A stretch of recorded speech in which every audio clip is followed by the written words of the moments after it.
Conosco agora Jussara Soares, de Brasília. Jussara, que bom ter você conosco agora. Boa noite. Boa noite. Vamos ao assunto Venezuela. O Tribunal Superior Eleitoral informou que desistiu de enviar observadores lá para o país vizinho para acompanhar as eleições marcadas para domingo. Essa decisão foi em resposta a acusações do ditador Nicolás Maduro, que criticou o processo eleitoral aqui no Brasil. Reportagem da nossa enviada especial à Venezuela, Luciana Tadeu. Em meio à campanha para um terceiro mandato, o presidente venezuelano criticou o sistema eleitoral brasileiro e de outros países. Que temos o melhor sistema eleitoral do mundo. Tem 16 auditorias. E se hace uma auditoria caliente, como vocês sabem, el 54% de las mesas. ¿En qué otra parte del mundo hacen eso? En Estados Unidos es inauditable el sistema electoral. En Brasil no auditan ni un acta. Em Brasil. Maduro também rebateu críticas sobre sua fala de que poderia haver um banho de sangue caso a oposição vença nas urnas. Até mesmo o presidente Lula, aliado do líder venezuelano, disse ter ficado assustado com a retórica. Eu não dije mentiras, solo hice uma reflexión. El que se assustou, que se tome uma manzanilla. Pesquisas recentes apontam uma ampla vantagem do candidato da oposição à presidência, Edmundo Gonçalves, em relação a Nicolás Maduro. Mas líderes mundiais são céticos sobre o desfecho das eleições numa eventual derrota de Maduro. A desconfiança tem como base um longo histórico de acusações de violações aos direitos humanos pelo governo. Em 2018, a Organização dos Estados Americanos, a OEA, descreveu a votação que reelegeu Maduro como uma farsa. Em entrevista à CNN, o candidato da oposição disse acreditar numa transição pacífica de governo caso Maduro saia derrotado, mas também afirma que seu partido e aliados sofrem perseguições. Há uma campanha brutal contra a candidata, a líder da oposição venezolana, María Corina Machado, e isso é repetido em situações dia tras dia. A cada rato é isso. Agressões verbais, hostigamientos. Organizações de direitos humanos acusam o governo venezuelano de manter presos políticos. O procurador-geral do país fala que os detentos são terroristas. Aqui há mais de 300 pessoas presas, não por motivos políticos, sino por estar vinculados a atentados terroristas. Nosotros no procesamos a nadie, yo soy titular de la acción penal, por sua opinião política. O ministro da Defesa afirmou nesta terça-feira que as Forças Armadas venezuelanas vão respeitar os resultados eleitorais do próximo domingo. El que perdió que se vaya a descansar. Isso é tudo. Jussara Soares, o TSE está realmente muito ofendido ou, na verdade, aliviado de ter se livrado de uma fria? Olha, William, realmente, quando você diz ter se livrado de uma fria, realmente parece que é isso. Afinal de contas, quando o TSE recebeu o convite para participar ali como observador das eleições da Venezuela, a primeira resposta foi negativa. A gente lembra disso, a gente chegou a noticiar isso. Teve uma nota do Tribunal Superior Eleitoral dizendo que não ia aceitar esse convite. Em julho, agora, recentemente, teve uma mudança, então a Corte Eleitoral concordou em mandar 2 observadores. Aqui nos bastidores, a nossa apuração indicam que o governo Lula acabou ali sugerindo com ênfase que o TSE mandasse esses 2 observadores. Mas, diante hoje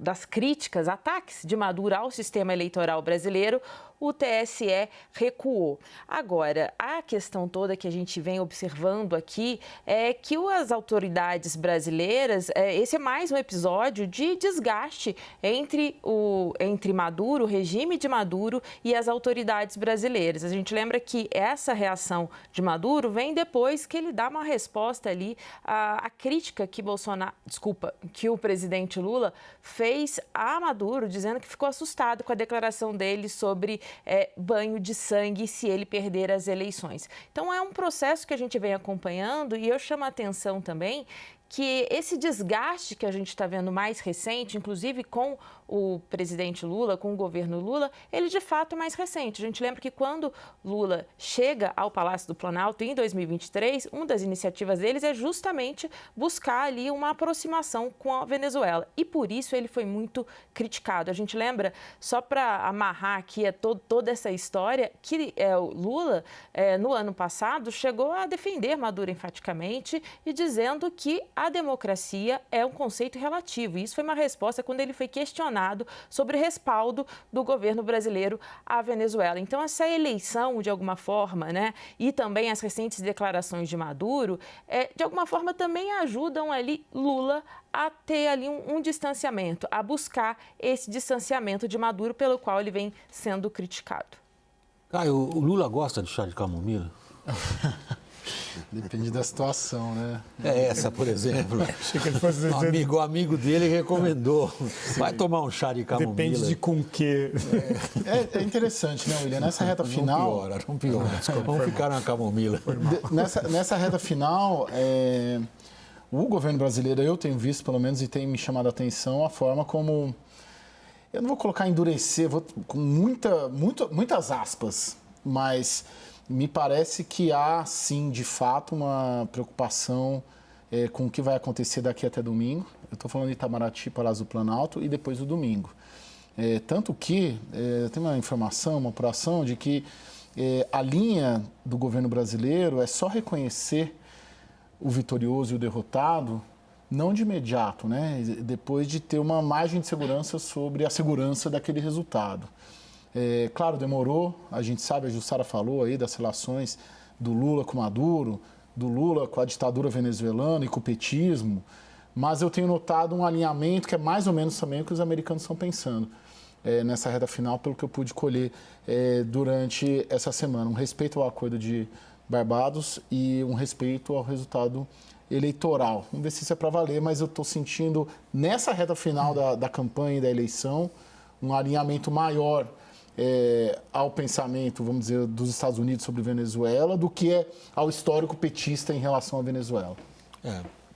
Parece que o conselho do Maduro está pegando. Melhor ficar quieto e tomar chá de camomila, Hussein. Bom, primeiro, o discurso do Maduro questionando a lisura ou a transparência ou a forma como se audita a eleição no Brasil é uma expressão de alguém que é boquiroto, um ditador que desrespeita primeiro as instituições brasileiras, o poder judiciário brasileiro, que é infinitamente melhor do que o poder judiciário venezuelano. Segundo, é um desrespeito ao Estado brasileiro. E terceiro, é um desrespeito ao presidente da República, que foi eleito a partir desse modelo eleitoral. E, na verdade, ao questionar o formato do processo eleitoral brasileiro, ele nada mais faz, se é que de forma direta ou indireta, ele está questionando o resultado eleitoral ou questionando de forma velada a legitimidade da eleição do Lula. Na verdade, ele não faz menos do que endossar a forma como o Bolsonaro questionou o processo da urna eletrônica, a sua lisura, né? A sua o extremo lógico do raciocínio do Maduro é o questionamento do resultado eleitoral brasileiro. Então, é isso. Né? Então, esse é o primeiro ponto. Segundo, todos os indicadores apontam para o seguinte: é muito difícil o Maduro vencer essa eleição, é muito improvável ele vencer essa eleição de forma transparente. Né? Portanto, uma vitória dele se dará com algum coeficiente de fraude. E aí o governo brasileiro, que endossou desde o início, o consagrou e deu legitimidade a ele, acreditando na possibilidade de moderação e o encaminhamento de um acordo razoável, isso não está se traduzindo em realidade. Vamos ver como é que fica a situação do governo brasileiro, então, em função do que Maduro fará. Lorival. Bem, o governo brasileiro não está sabendo fazer a Venezuela respeitar o Brasil. Por quê? E cabe ao governo brasileiro manter o respeito pelo Brasil. Isso é parte da tarefa do governo brasileiro. Porque se tem um país que não pode falar sobre eleições justas, é a Venezuela. Eu presenciei fraude na Venezuela. Então, o governo brasileiro ficar calado diante disso, dessa afronta, é uma prova de indignação seletiva, né? De um presidente que se meteu sem ser convidado numa série de temas internacionais nos quais o Brasil não tem nenhuma influência, como é o caso da faixa de Gaza, como é o caso da Ucrânia. E agora, quando é atacado por um vizinho, fica em silêncio, é uma covardia, né? Atroz. Bom, e ainda mandando o seu enviado para relações internacionais para Caracas, como se houvesse algo para ser observado lá, o que legitima um processo absolutamente espúrio. O Acordo de Barbados já foi embora há muito tempo. No momento em que a Maria Corina Machado não pôde ser candidata, acabou o Acordo de Barbados. Nem é indicada por ela. E nem é indicada por ela, mas quando ela não pôde ser a candidata, que ela foi a escolhida pela oposição, por 9 partidos de oposição, num processo de primárias, num país hostil à oposição, num ato de coragem realizado essas primárias. E o Acordo de Barbados diz explicitamente que precisava libertar os presos políticos, que precisava permitir a livre competição. Então, não existe Acordo de Barbados. Ao qual estava presente Celso Amorim. Exato. Então, é um alto desrespeito, é uma diminuição do Brasil manter essa narrativa de que existe algo para ir lá e para ver. E aí, pessoas desse tipo, do Nicolás Maduro, que passam o dia inteiro fazendo discursos e não governam.